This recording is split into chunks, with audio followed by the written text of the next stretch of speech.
من الشيطان الرجيم.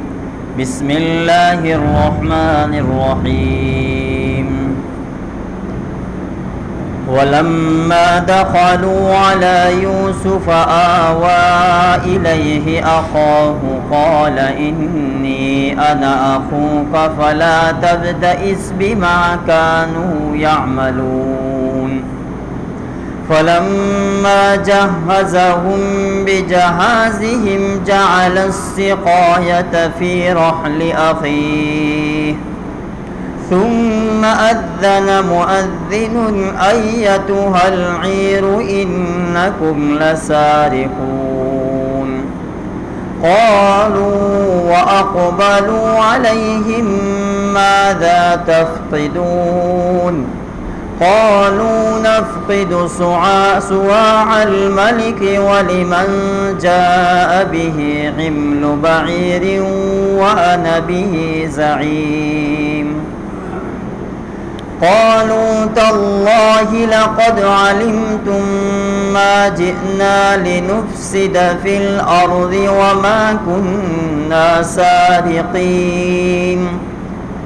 قالوا فما جزاؤه إن كنتم كاذبين؟ قالوا جزاؤه من وجد في رحله فهو جزاؤه كذلك نجزي الظالمين. فبدأ بأوعيتهم قبل وعاء أخيه ثم استخرجها من وعاء أخيه كذلك كدنا ليوسف ما كان ليأخذ أخاه في دين الملك إلا أن يشاء الله نرفع درجات من نشاء وفوق كل ذي علم علیم. اور جب یہ لوگ یوسف علیہ السلام کے پاس پہنچے تو انہوں نے اپنے سگے بھائی بنیامین کو اپنے پاس خاص جگہ دی اور انہیں بتایا کہ میں تمہارا بھائی ہوں، لہذا تم ان باتوں پر رنجیدہ نہ ہو جو یہ دوسرے بھائی کرتے رہے ہیں. پھر جب یوسف علیہ السلام نے ان کا سامان تیار کر دیا تو پانی پینے کا پیالہ اپنے سگے بھائی کے کجاوے میں رکھوا دیا. پھر ایک منادی نے پکار کر کہا، اے قافلے والو تم چور ہو. انہوں نے ان کی طرف مڑ کر پوچھا، کیا چیز ہے جو تم سے گم ہو گئی ہے؟ انہوں نے کہا، ہمیں بادشاہ کا پیمانہ نہیں مل رہا اور جو شخص اس کو لا کر دے گا اس کو ایک اونٹ کا بوجھ انعام میں ملے گا اور میں اس انعام کو دلوانے کی ذمہ داری لیتا ہوں. وہ بھائی بولے، اللہ کی قسم آپ لوگ جانتے ہیں کہ ہم زمین میں فساد پھیلانے کے لیے نہیں آئے تھے اور نہیں ہم چوری کرنے والے لوگ ہیں. انہوں نے کہا، اگر تم لوگ جھوٹے ثابت ہوئے تو اس کی کیا سزا ہوگی؟ انہوں نے کہا، اس کی سزا یہ ہے کہ جس کے کجاوے میں سے وہ پیالہ مل جائے وہ خود سزا میں لے لیا جائے. جو لوگ ظلم کرتے ہیں ہم ان کو ایسی ہی سزا دیا کرتے ہیں. چنانچہ یوسف علیہ السلام نے اپنے سگے بھائی کے تھیلے سے پہلے دوسرے بھائیوں کے تھیلوں کی تلاشی شروع کی، پھر اس پیالے کو اپنے سگے بھائی کے تھیلے میں سے برآمد کر لیا. اس طرح ہم نے یوسف کی خاطر یہ تدبیر کی. اللہ کی یہ مشیت نہ ہوتی تو یوسف کے لیے یہ ممکن نہیں تھا کہ وہ بادشاہ کے قانون کے مطابق اپنے بھائی کو اپنے پاس رکھ لیتے اور ہم جس کو چاہتے ہیں اس کے درجے بلند کر دیتے ہیں اور جتنے علم والے ہیں ان سب کے اوپر ایک بہت بڑا علم رکھنے والا موجود ہے. یوسف علیہ السلام کے بھائی کنعان کی طرف کنعان سے مصر کی طرف دوسری مرتبہ غلہ لینے کے لیے نکلے.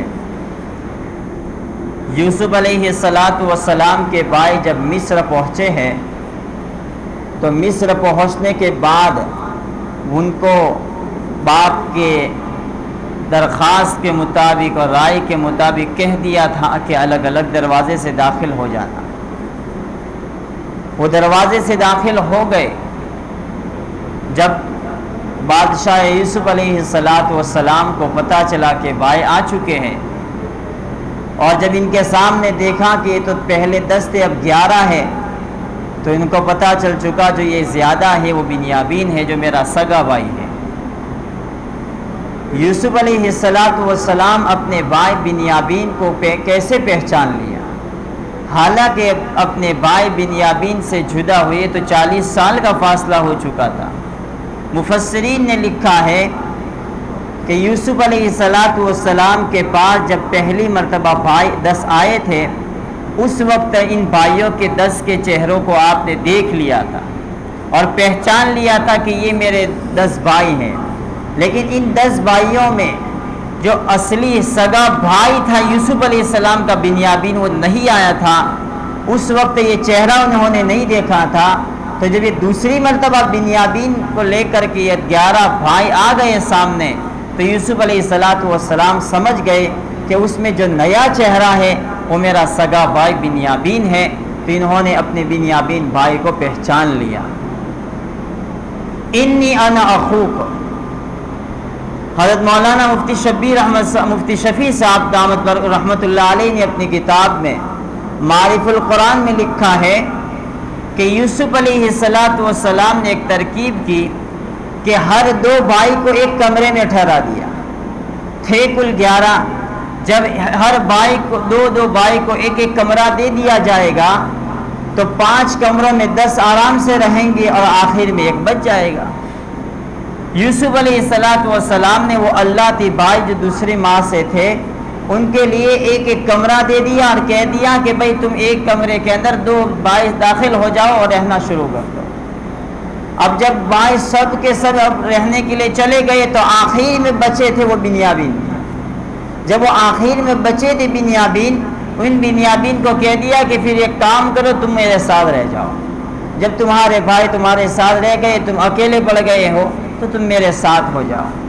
اس ہیلے کو اور اس شکل کو اختیار کر کے بنیامین کو اپنے پاس رکھنے کی ترکیب اپنا لی کہ اگر میں ڈائری کیوں کہوں گا کہ تمہارا بھائی جو چھوٹا بنیامین ہے اس کو میرے پاس لگو، تو ان 10 بھائیوں کو شک لگ جائے گا کوئی، تو اس شک کی بیماری بھی نہ لگ جائے، اور کوئی ایسی ترکیب نکال دی کہ یوسف علیہ السلام کے بھائی چھوٹے جو اصلی تھے بنیامین وہ پاس میں رہ گئے۔ جب وہ 10 بھائی تو کمرے میں چلے گئے اور بنیامین کو جب اپنے پاس رکھ دیا، تو اپنے پاس رکھنے کے بعد یوسف علیہ السلام نے ان سے کہہ دیا، پہلے تو ان سے پوری بات ہوئی، کیا حال چال ہے، خیریت ہے کہ نہیں ہے، اور عجیب ہے کہ بنیامین کو یہ پتہ نہیں ہے کہ میرے بھائی یوسف ہے، ابھی تک پتہ نہیں ہے پوری حقیقت۔ یہ تو بس تعارف کروا رہے ہیں، کس حال میں آئے، راستے میں کیا گزری، بھائیوں نے لکھا تھا کیا ہوا، تو کارگزاری سنائی کہ میرا ایک بھائی تھا، اس کو تو انہوں نے کس حال میں گم کر دیا، میں دوسرا ہوں، ہم کل 12 بھائی ہیں لیکن ہم 2 حقیقی ہیں، 10 الگ ہیں، اور جب ابھی راستے میں سے آ رہا تھا تو میرے ساتھ بھی ایسا ہی زبردستی کا معاملہ کیا، مجھے پریشان بھی کیا، مجھے تھوڑا اکسایا کہ تیری وجہ سے یہ سب کچھ ہو رہا ہے، تو نہ ہوتا تو یہ سب شرطیں نہ ہوتی، ایسا میرے ساتھ معاملہ کیا۔ یوسف علیہ السلام نے اپنے بھائی بنیامین کی کارگزاری سن کر سمجھ گئے کہ میرے بھائی بنیامین کے ساتھ بھی وہی کچھ ہو رہا ہے جو میرے ساتھ ہوا تھا۔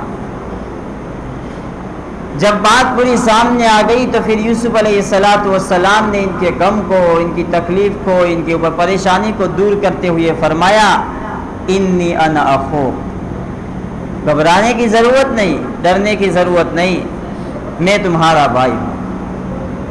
اب بنیامین کے سامنے یہ جھٹکا کہ تم میرے بھائی اور تم بادشاہ۔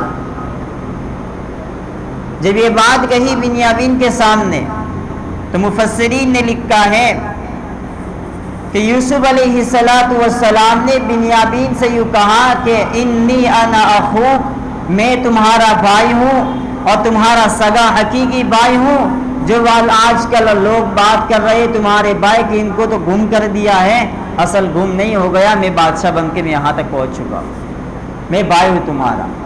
جب بھائی کا الفاظ کہا تو بنیامین پر جو غم تھے، جو تکلیفیں تھی اور جو دکھ اور پریشان دیکھ رہے تھے زندگی میں، خود پر بھی اپنے باپ پر بھی، تو ان کو تسلی ہو گئی۔ جب ان کو تسلی ہو گئی اور بالکل کچھ تکلیف ہی نہیں رہی، تو یوسف علیہ السلام نے سامنے سے بات ظاہر کر گئی کہ میں آپ کا سگا بھائی ہوں، اس لیے ان بھائیوں نے تمہارے ساتھ جو معاملہ کیا ان سب کو اب بھول جاؤ۔ اب تم ایک بات بتاؤ، کیا تم میرے ساتھ رہنا چاہتے ہو؟ اب جب پتہ ہی چل گیا یوسف بادشاہ ہے اور میرے سگے بھائی ہے، یہ تو ہمیشہ پریشان کرتے آئے ہی ہیں، تو یہاں رہنے میں مزہ آ جائے گا، پھر بادشاہ صاحب کے پاس تو بھی عبادت چھوڑ دو۔ یوسف علیہ السلام کے بھائی بنیامین نے کہا کہ ہاں میں یہاں رہنا چاہتا ہوں اور میں آپ کے ساتھ رہوں گا، میں ان کے ساتھ نہیں جاؤں گا۔ تو یوسف علیہ السلام نے ان سے کہا کہ پھر جو میں تمہیں یہاں رکھنے کی ترکیبیں اپناؤں گا، ان ترکیب کو سیدھے سیدھے قبول کر لینی ہوگی، اور تم کو یہاں رہنے کی جو ترکیب میں اپنا رہا اس کو قبول کرنا ہے۔ اب بنیامین کو رکھنے کی ترکیب کیا اپنائی؟ انہوں نے اس طریقے سے ترکیب اپنائی کہ اس میں ہیلا بھی آ رہا ہے اور توریہ بھی آ رہا ہے۔ ہیلا اس طریقے سے کر رہے ہیں کہ بھائیوں کو پتہ نہ چلے، اور اس طریقے سے سچ بنا رہے ہیں کہ وہ سچ جھوٹ بھی نہ ہو جائے۔ یوسف علیہ السلام نے بھائی سے کہہ دیا میں تمہارے کجاوے میں اپنا قیمتی پیالہ رکھ دوں گا، اور جب وہ قیمتی پیالہ رکھ دوں گا تو تم پر الزام لگے گا کہ تم نے چوری کی ہے، اور جب تم چوری کے الزام میں پکڑے جاؤ گے تو شریعت ابراہیمیہ میں یہ ہے کہ جس نے انسان نے چوری کی ہے تو وہ انسان جس کی چوری کی تھی وہ اس کے پاس رہ جاتا ہے، تو پھر اس چوری کے الزام کے پاس تم میرے پاس رہ جاؤ گے۔ حقیقت میں تم نے چوری نہیں کی، لیکن یہ رکھنے کی ترکیب بنا رہا ہوں۔ جب یہ بات سامنے آ جائے تو گھبرانا مت، چپ چاپ رہنا، وہ تو سب میں آگے سیمنٹ دوں گا، اس لیے کہ میرے کارندے پیچھے ان کو کام سونپ دیا ہے۔ یوسف علیہ السلام نے بھائی کو سمجھا دیا۔ سمجھانے کے بعد قافلے والے کو کہا، ان قافلے والوں کے سامان کے لیے نوکروں کو، کہ سب بھائیوں کے سامان کو اونٹوں پہ لاد دو، اور میرا جو ایک بنیامین ہے اس کا جو سامان ہے اس سامان کے اندر میرا جو قیمتی پیالہ ہے اس کے اندر رکھ دینا۔ اور جب یہ قافلے والے سامان لے کر کے یہاں سے جب روانہ ہو تو پھر تم پیچھے سے آواز لگانا، اے قافلے والوں رک جاؤ، تم نے بادشاہ کے محل سے چوری کی ہے۔ جب یہ آواز لگے گی تو وہ سب بھائی رک جائیں گے، جب بھائی رک جائیں گے تو پھر تلاشی ہوگی، اور جب تلاشی ہوگی تو کہہ بھی دیا جائے گا جس کے اندر سے جو چوری کا پیالہ لے کے دے گا اس کو انعام ملے گا۔ تو انعام کے مطابق جب قافلے کے اندر تلاشی ہوگی تو کیا قافلہ مل جائے گا تو ہمارا کام بن جائے گا۔ اس طریقے یوسف علیہ السلام نے پورے قافلے والوں کے لیے اور بنیامین کو رکھنے کے ساتھ ایک ترتیب بنائی۔ قرآن کہتا ہے ایتھا العیر انکم لسارقون، اے قافلے والوں تم چور ہو۔ بنیامین کو پاس میں ٹھہرانے کا ہلا۔ جب بنیامین پاس میں رہنے کو تیار ہو گئے تو یوسف علیہ السلام نے ترکیب بنا دی، بنیامین کا اونٹ گلے اونٹ پر لاد دیا، اور جب گلے پانے والے آگے نکل گئے تو بھائی گلہ لے کے جب چلے ہیں تو پیچھے سے ایک نے کہا، اے قافلے والوں تم چوری کر کے جا رہے ہو، ٹھہر جاؤ ابھی۔ جب یہ بات کہی جیسے ہی کہ چوری کر کے جا رہے ہو تو وہ تو گھبرا کر کہنے لگے ہم کوئی فساد مچانے نہیں آئے تھے، ہم کوئی چوری کرنے والے نہیں ہیں، ہم تو غلہ لینے آئے تھے، ہم نے کوئی چوری نہیں کی۔ تو ان قافلے والے نے جس نے پکارا تھا بادشاہ کے کسی وزیر نے یا خزانچی نے، اس نے کہا کہ ایک بات کرو، تلاشی لیتے ہیں، تلاشی لینے کے بعد جس کے اندر سے مل جائے گا اس کو چوری کرنے والا ہوگا، اور اگر تم میں سے کوئی اگر اس کو تلاش کر کے لیتا ہے بادشاہ کا پیالہ تو تم میں سے جو چوری کا تلاش کر کے دے گا پیالہ اس کو انعام ملے گا ایک اونٹ کا۔ بات صاف ہے، نہ آپ پر چوری کا الزام لگے گا، آپ صاف صاف تلاش کر کے دے دو۔ فَبَدَأَ بِأَوْعِيَتِهِمْ قَبْلَ وِعَاءِ أَخِيهِ، یوسف علیہ السلام نے اپنے سگے بھائی کے تھیلے سے پہلے دوسرے بھائیوں کی تلاشی شروع کر دی۔ اب اگر ڈائریکٹ بنیامین کی تلاشی لے لیتے تو شک لگتا کہ شاید ہو سکتا ہے کہ ترکیب بنائی ہو، اس لیے یوسف علیہ السلام کو اللہ سلجھا رہے ہیں، یہ یوسف علیہ السلام نہیں کر رہے، خود ان کی عقل سے یا ان کے فیصلے سے کام نہیں چل رہا ہے۔ اللہ تعالیٰ یوسف علیہ السلام کو بتا رہے ہیں کہ بنیامین کو یہاں ٹھہرنے کی یہی ترکیب ہے اور اس ترکیب سے تمہیں چلنا ہے، تم آگے نکل جاؤ گے۔ جب تلاشی لینا شروع کی تو پہلے بڑے بھائی کی، پھر دوسرے نمبر، پھر تیسرے نمبر، کرتے کرتے آخر میں بنیامین کی باری آئی۔ اور بنیامین کا جب تھیلا میں سے پیالہ نکلا تو کہا کہ دیکھو، ہم نے کہہ رہا تھے قافلے والوں تم چور ہو، تم ہی لے کے بھاگے ہو، مل گیا نا تمہارے اندر۔ اور یوسف علیہ السلام نے وارننگ بھی جاری کر دی، جس کے اندر سے ملے گا اس کو سزا بھی مل گئی، اس لیے کہ اس نے ظلم کیا ہے تو ظلم کی سزا ہوگی۔ جب ظلم کی یہ بات آ گئی تو وہ تو گھبرا گئے، ارے اب تو بنیامین گیا، اب باپ کو کیا منہ دکھائیں گے، اس لیے کہ وعدہ کر کے ہم تو آ چکے ہیں، اب آپ سے کہا تھا کہ واپس لے کر کے آئیں گے۔ اب بنیامین کی چوری کا الزام لگا تو انہوں نے کہنے لگے ایک کام کرو، بنیامین کو چھوڑ دو، ہم میں سے کسی ایک کو لے لو۔ اب باپ کو منہ دکھانا اس لیے کہ ہم 10 میں سے کسی ایک کو اٹھا لو آپ، لیکن بنیامین کو چھوڑ دو، ان کو باپ غمگین ہے، پریشان ہے، اس کو تو کیا دی کہ واپس لے کر کے آنا۔ تو بادشاہ نے کہا کہ ہمارے وہاں رولز ہے اور شریعت میں ہے کہ جو چوری کرے اسے کو پکڑ لیا جائے۔ چوری بنیامین نے کی اور تم کو پکڑو تو پھر میں بادشاہ تھوڑی، میں تو ظلم کیا تم پر، تو چوری بنیامین نے کی ہے تو اسی کو پکڑ لیا جائے گا۔ اب اس میں جو بڑا تھا وہ کہنے لگا بادشاہ سلامت، مجھے لے لو اور اس کو بنیامین کو چھوڑ دو۔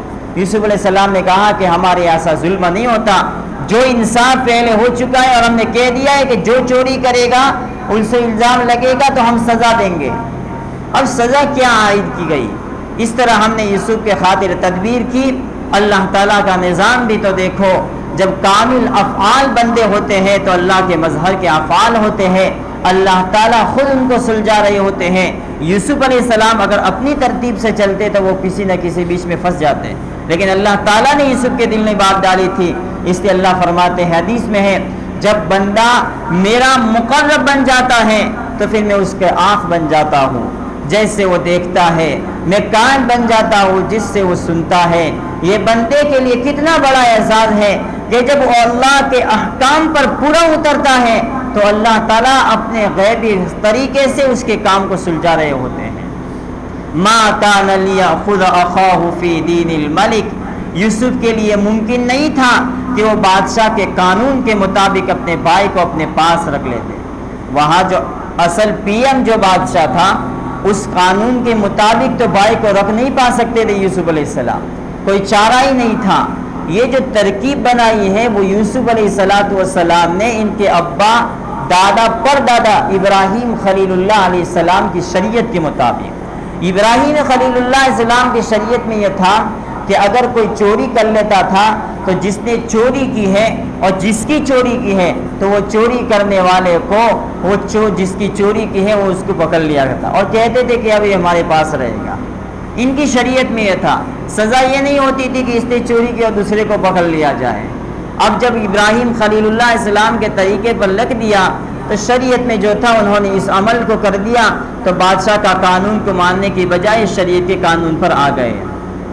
انہوں نے مصلحت کے تحت ہیلا کرنا جائز ہے، اس کو کہتے ہیں ہیلا۔ ایسا ہیلا کہ ہیلا کرنے کے بعد شریعت پر کے مطابق ان پر سزا عائد ہو جاوے اور یوسف علیہ السلام کی جو چوری ہوئی تھی وہ چوری کا الزام سے بھائی پاس میں آ جائے۔ اس لیے کہ یوسف علیہ السلام نے وہاں ہیلا کیا کیا، اس ہیلے کی وجہ اس پر چوری ثابت ہوئی۔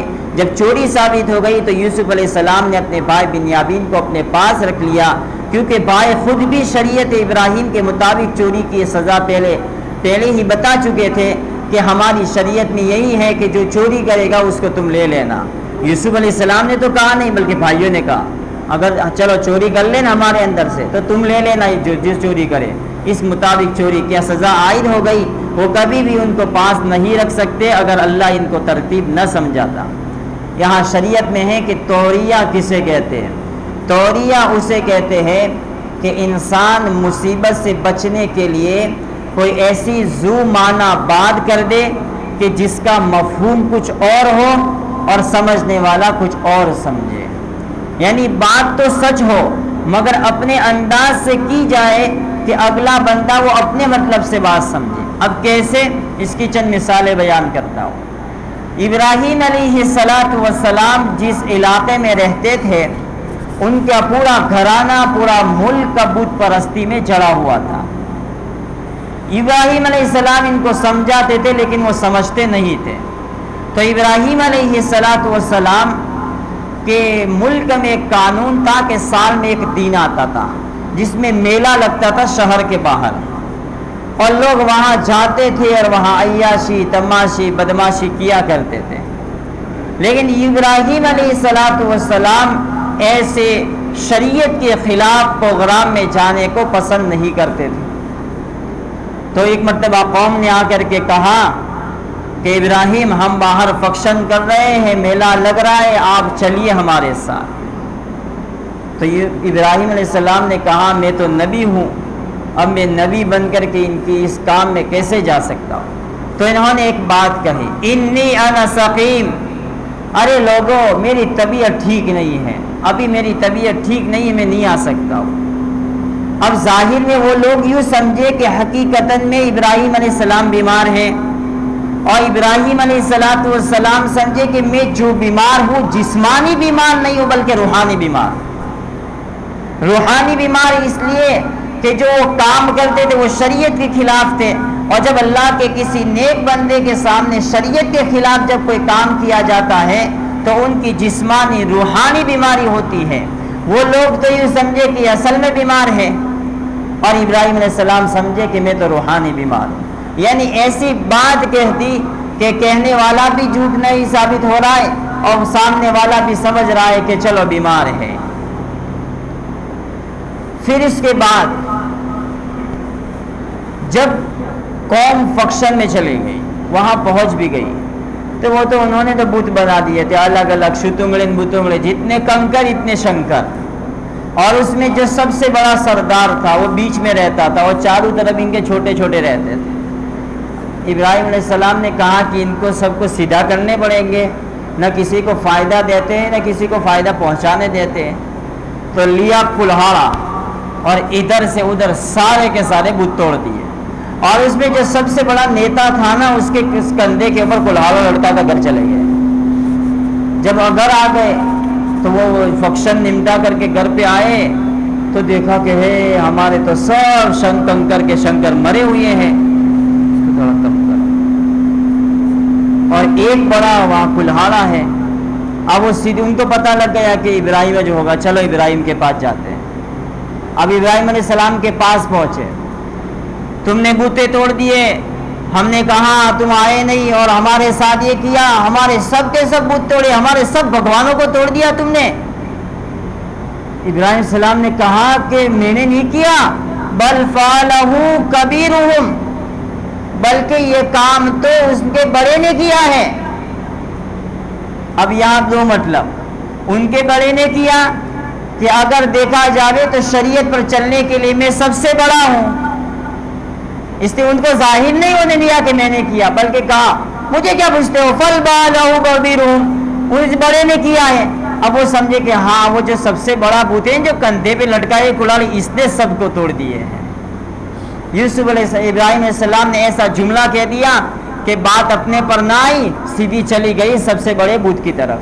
تو یہاں ایسا الفاظ استعمال کیا کہ سامنے والا اپنی بات سمجھ نہ پایا۔ تیسرا کہ جس علاقے میں وہ رہتے تھے وہاں کا بادشاہ ظالم تھا، اور جس عورت کو دیکھ لیتا تھا خوبصورت اس کو پکڑتا تھا اور اپنا کام کرتا تھا، لیکن اگر اس کو پتا چلتا کہ بھائی بہن ہے یعنی بہن ہے تو اس کو نہیں پکڑتا تھا۔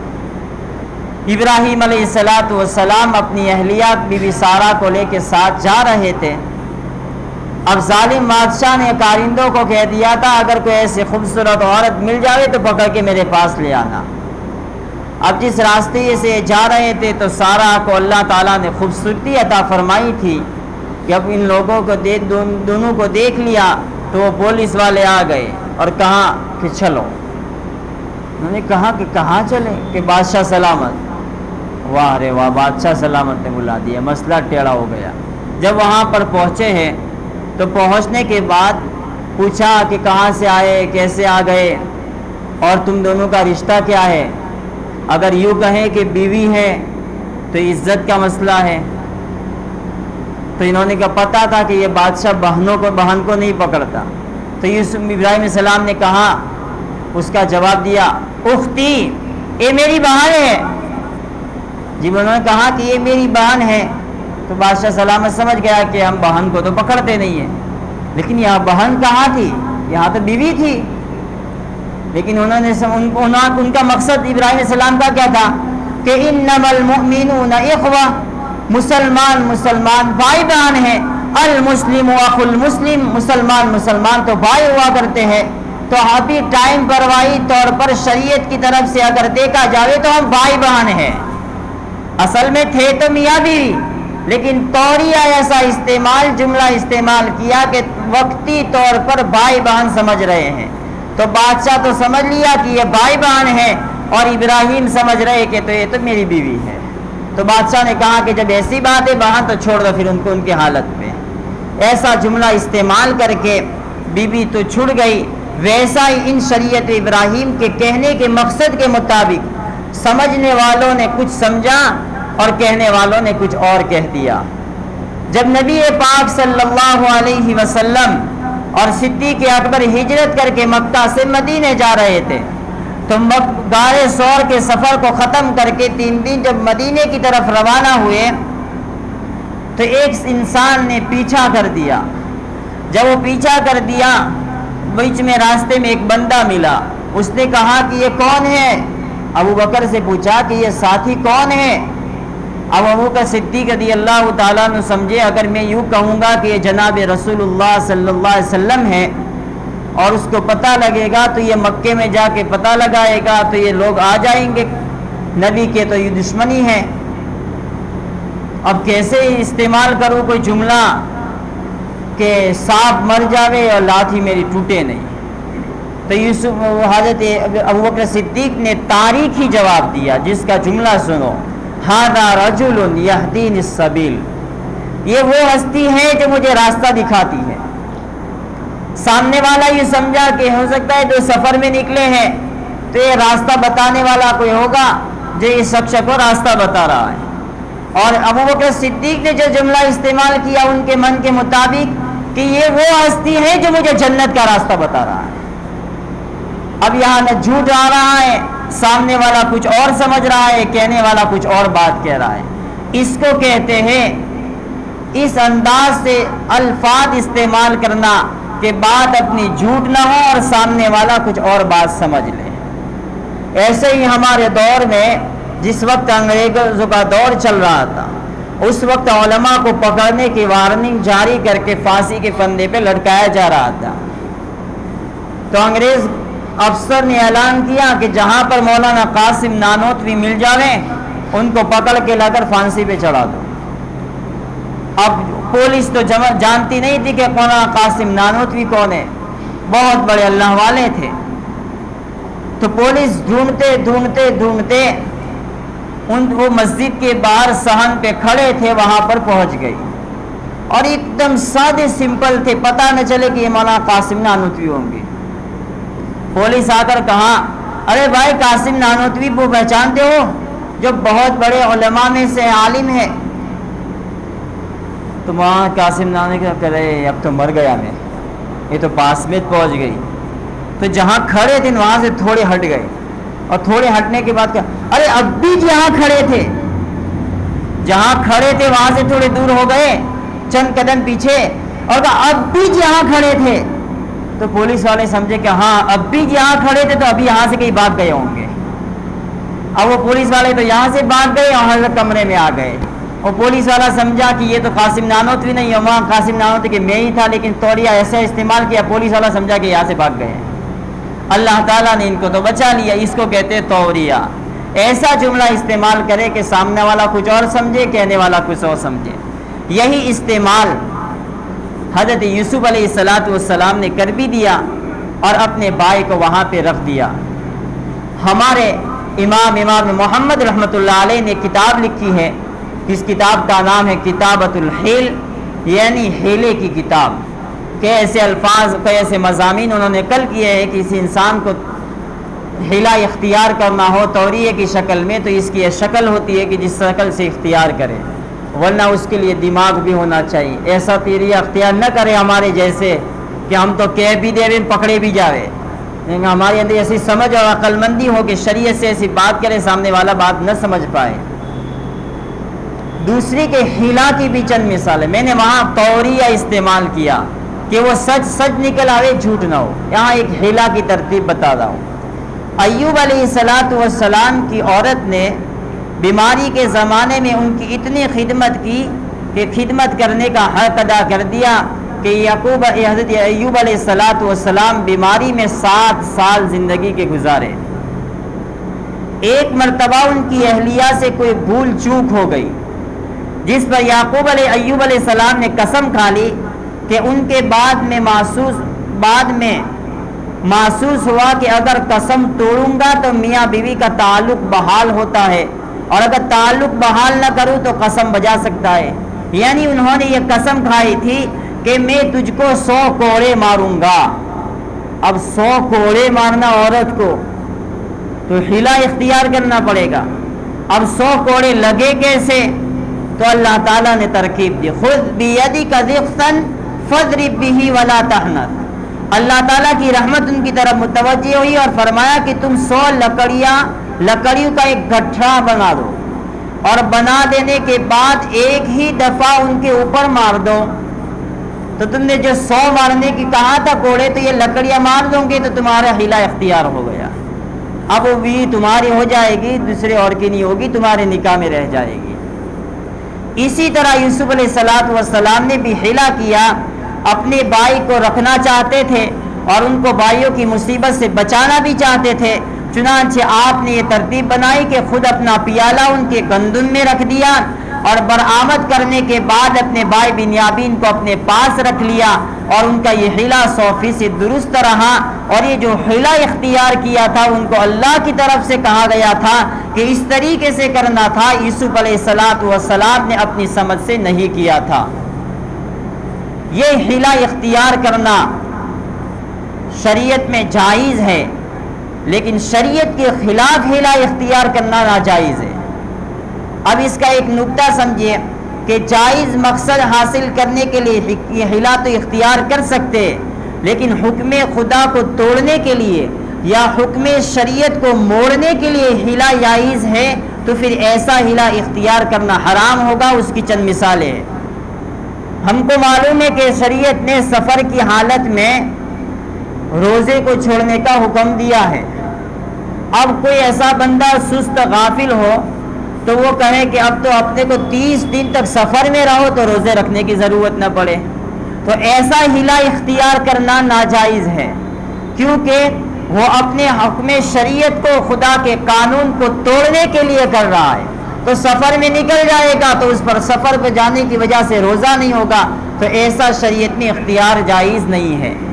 دوسرا ہے کہ سال بھر تو مال بھی مالک کا رہا، یعنی شوہر کا رہا.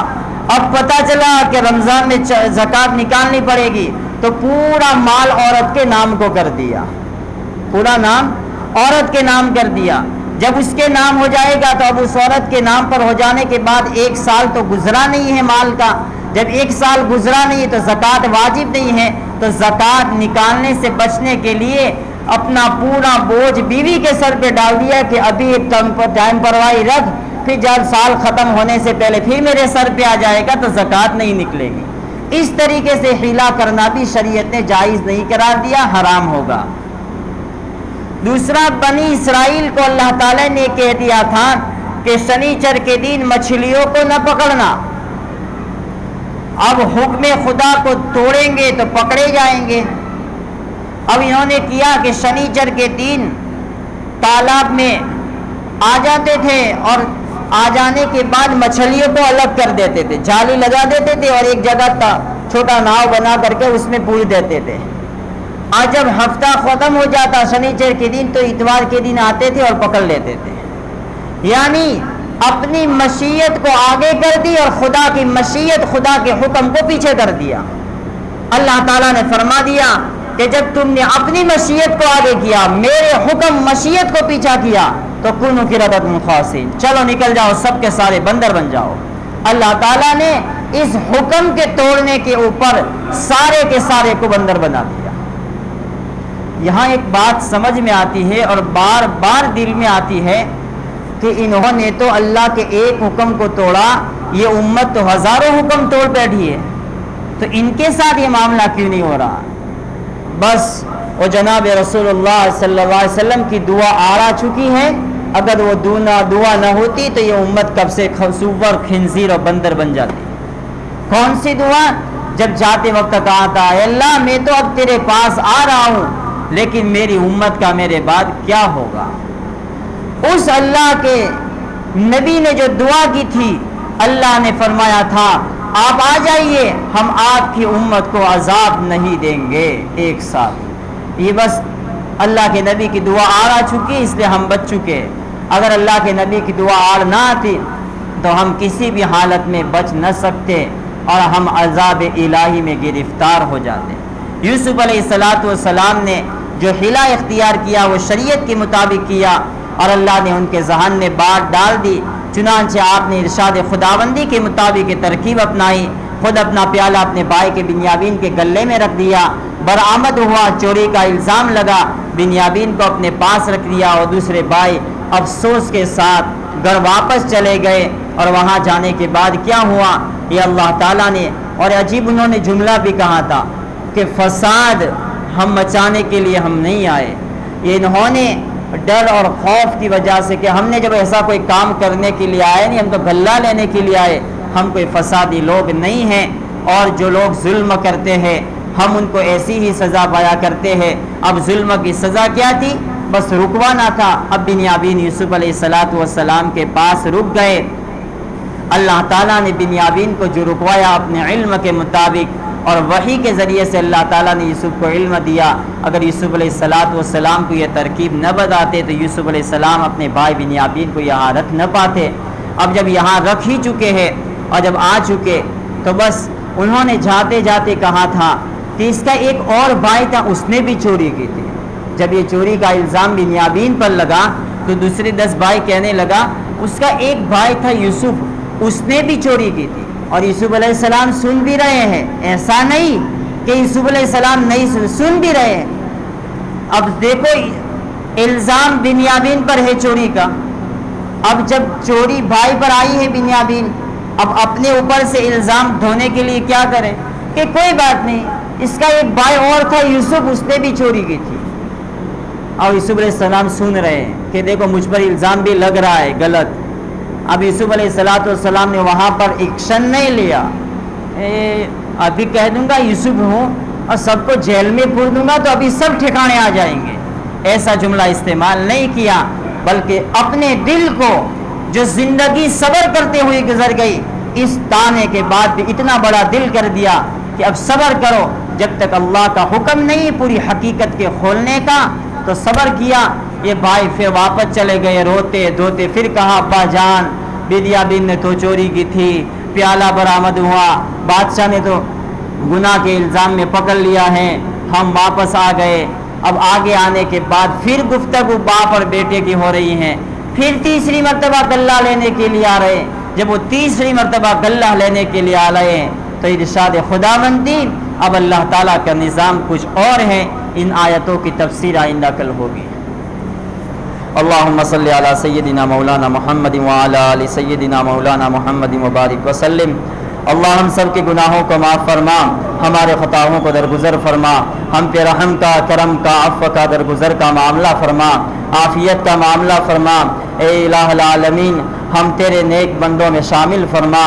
ہم گنہگار صحیح، نافرمان اور بدکار صحیح، لیکن ہم آپ کے ہیں، آپ کے پاس آنے والے ہیں۔ اللہ آپ کے پاس پہنچنے سے پہلے ہمارے گناہوں کو معاف فرما، ہمارے خطاؤں کو درگزر فرما، ہمارے روزے تراویح افطاری کو قبول فرما۔ اے اللہ اب رمضان المبارک کے آخری اوقات گزر رہے ہیں، معلوم نہیں کہ پھر ہم جبرائیل کی بددعا میں شامل ہو جائیں گے یا پھر ہماری مغفرت ہوگی۔ اے اللہ رمضان کی عید کا چاند نظر آنے سے پہلے ہماری سب سے پہلی خوشی عید کے دن یہ ہو کہ ہماری زندگی بھر کے گناہ معاف کر دیے گئے ہو۔ اللہ ہم سب کے گناہوں کو عید سے پہلے معاف فرما دینا۔ آپ معاف کرنے والے ہیں، معاف کر کے خوش ہویا کرتے ہیں۔ اے اللہ، یوسف علیہ السلام بھائی تھے اور 10 بھائی اللہ کی تھے، سگے نہیں تھے۔ اللہ الزام سے برات ہو جانے کے بعد بھی یوسف علیہ السلام نے بھائیوں کو معاف کر دیا تھا۔ جناب رسول اللہ صلی اللہ علیہ وسلم پر 13 سال مکہ والوں نے ستایا تھا، سن ہجری 8 میں مکہ میں پہنچ کے سب کو معاف کر دیا تھا۔ اے اللہ، جب تیرے 2 بڑے پیغمبروں نے اے اللہ سب کو معاف کر دیا تھا، ہم آپ کے بندے ہیں، آپ کے دربار میں بیٹھے ہوئے ہیں، آپ کے سامنے دامن پھیلائے ہوئے بیٹھے ہیں۔ اللہ، آپ ہمیں اپنا بندہ سمجھ کر کے ہمارے گناہوں کو معاف فرما دیجئے۔ اے اللہ، ہمارے تمام گناہوں کو نیکیوں میں تبدیل فرما دیجئے، ہمارے رشتہ داروں کے گناہوں کو معاف فرما دیجئے، ہمارے ماں باپ کے گناہوں کو معاف فرما دیجئے، ہمارے دوست احباب کے گناہوں کو معاف فرما دیجئے۔ اے اللہ، اگر آپ نے دنیا میں ہمارے گناہوں پر ستاری کی چادر ڈال کر کے ہمیں ذلت سے بچایا ہے، اے اللہ قیامت کے میدان میں بھی ہمیں ذلت سے بچا دینا، پریشانیوں سے بچا دینا۔ اگر قیامت کے دن ہمارے گناہ کھل گئے اور ہمارے گناہوں کا دفتر ہمارے ہاتھ میں پہنچا دیا گیا تو اللہ ہم قیامت کے دن کسی کے سامنے منہ دکھانے کے قابل نہ رہیں گے۔ اے اللہ، وہ اقبال مشرق کہا کرتا تھا کہ اللہ اگر قیامت کے دن اقبال کا حساب لینا ہو تو محمد سے چھپا کے حساب لے لینا، ورنہ قیامت کے دن میرے انعام اعمال کو دیکھ کر محمود کو تکلیف ہوگی۔ اے اللہ، ہم بھی یہی دعا کرتے ہیں، اگر آپ قیامت کے دن ہمارا حساب لینے پر آ جائے اور ہمارے گناہ ہمارے دفتر سے کھل جائے تو قیامت کے دن اپنے محبوب کے ہاتھوں سے چھپا لینا، ہمیں اپنی رحمت کی چادر میں چھپا کے ڈھانپ کے حساب لینا، ورنہ قیامت کے میدان میں ہمارے نبی ہمارے نام اعمال کو دیکھ کر تکلیف میں ہوں گے۔ اے اللہ، ہمارے ساتھ قیامت کے دن عافیت کا معاملہ فرما دینا۔ اے اللہ، جب تک ہمیں زندہ رکھے ایمان پر باقی رکھنا، جب موت آ جاوے ایمان کے ساتھ موت عطا فرمانا۔ اے اللہ، بری موت سے ہماری حفاظت عطا فرما دینا، ایکسیڈنٹ کی موت سے، خودکشی کی موت سے، اے اللہ بری آفات کی موت سے، اے اللہ کسی بیماری کی حالت میں بیماری آنے کی وجہ کی موت سے ہماری تمام بری بیماریوں سے حفاظت فرما کر موت سے بچا دینا، اور نیکی تقوی اور طہارت والی موت عطا فرما دینا، اور ہم سب کو قیامت کے میدان میں تیرے نیک بندوں کی صف میں کھڑا فرما دینا۔ وصلی اللہ تعالی علی النبی الکریم برحمتک یا ارحم الراحمین۔